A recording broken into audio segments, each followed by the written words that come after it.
पापा कल से मैं बहुत पढ़ूंगा, बहुत पढ़ के मैं टॉप करूंगा और सभी बच्चों से ज्यादा मार्क्स लाऊंगा, लेकिन आज मैं रेस्ट करूंगा।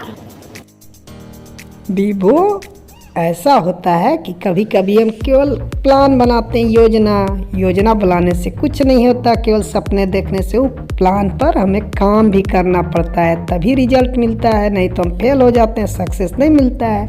तुम्हें ऐसे ही कहानी एक सुनाता हूँ।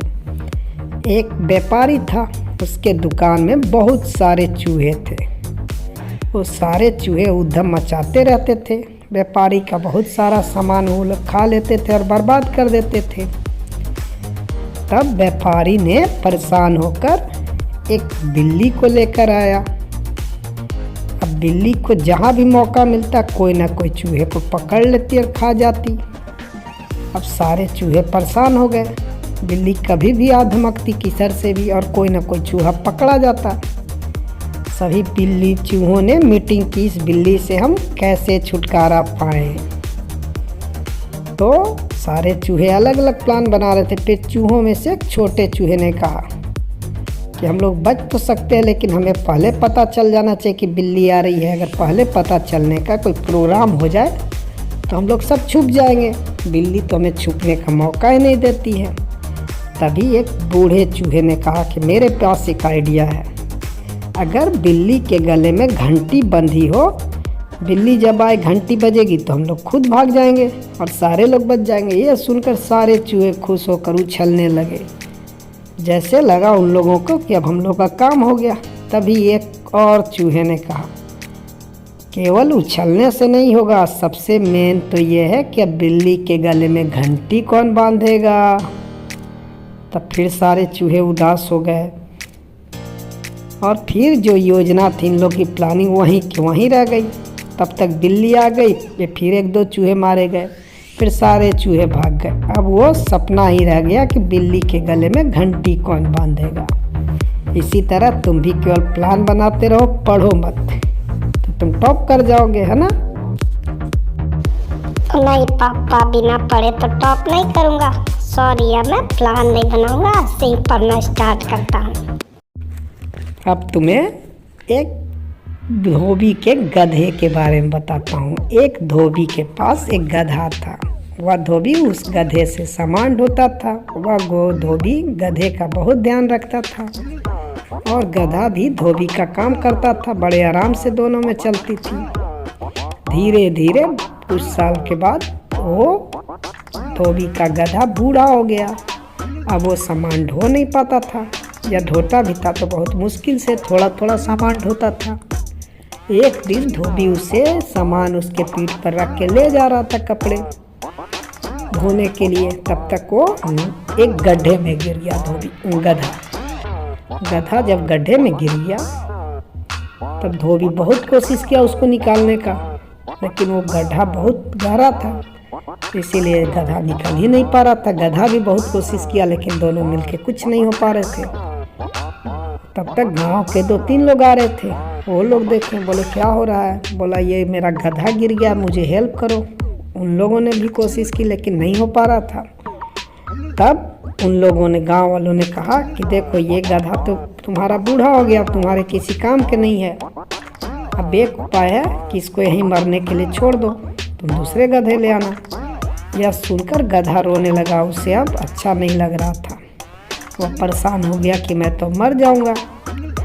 तो धोबी को भी अच्छा नहीं लग रहा। तो धोबी ने कहा इसे कैसे छोड़ दूं। तब गाँव वालों ने कहा कि इसके ऊपर से ही हम लोग मिट्टी भर देते हैं, मिट्टी से मर के दब के खुद मर जाएगा।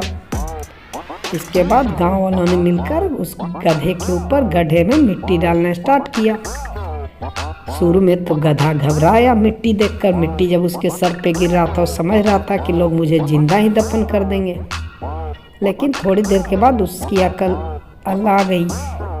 तब उसने सोचा, रे जब भी लोग मिट्टी डालते किनारे हो जाता, और धीरे धीरे गड्ढा भरते गया मिट्टी से।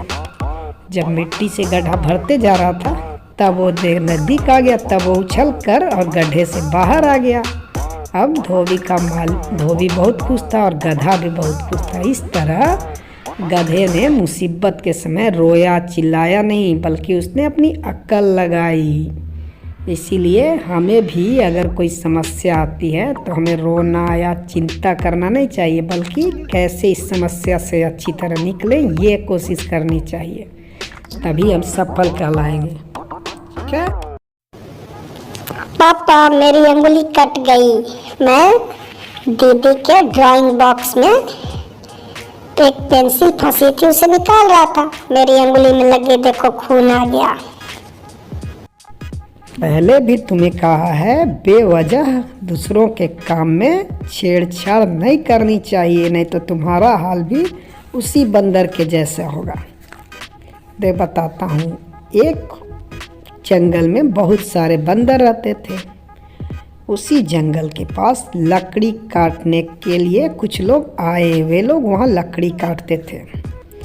एक दिन उनमें से एक मजदूर ने लकड़ी को आधी काटी और इसके बाद जो है खाना खाने चला गया। तब उसने दोनों लकड़ी के बीच में एक छोटा लकड़ी का गुटका लगा दिया ताकि वो लकड़ी चिपके नहीं, फिर उसको काटने बाकी लकड़ी काटने में आसानी हो।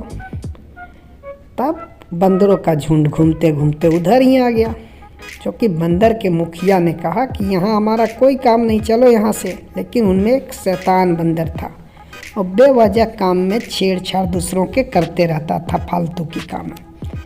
उसने इधर उधर देखा, सब सामान को इधर उधर बिखेर दिया। फिर उसने देखा कि ये लकड़ी के बीच में गुटका कैसे लगा हुआ है, लकड़ी का क्यों लगा हुआ है, और दोनों लकड़ी के बीच में उसका पूंछ आ गया था, लेकिन उसे पता ही नहीं चला। वह जब जोर लगाकर लकड़ी का जो गुटका था उसको खींचा, जैसे ही खींचा तब तक उसकी पूंछ दोनों लकड़ी के बीच में फंस गई। अब तो बंदर और घबरा गया, वह जोर शोर से खींचने लगा। अब उसकी पूंछ 2 टुकड़ों में कट गई और उसका आधा पूंछ वहीं रह गया। वह दर्द से चिल्लाते भागा। अब सारे लोग उसे पूंछ कटा बंदर कह चिढ़ाते रहते थे। अब बंदर को समझ में आ गया कि हमें बेवजह दूसरों के काम में छेड़छाड़ नहीं करनी चाहिए।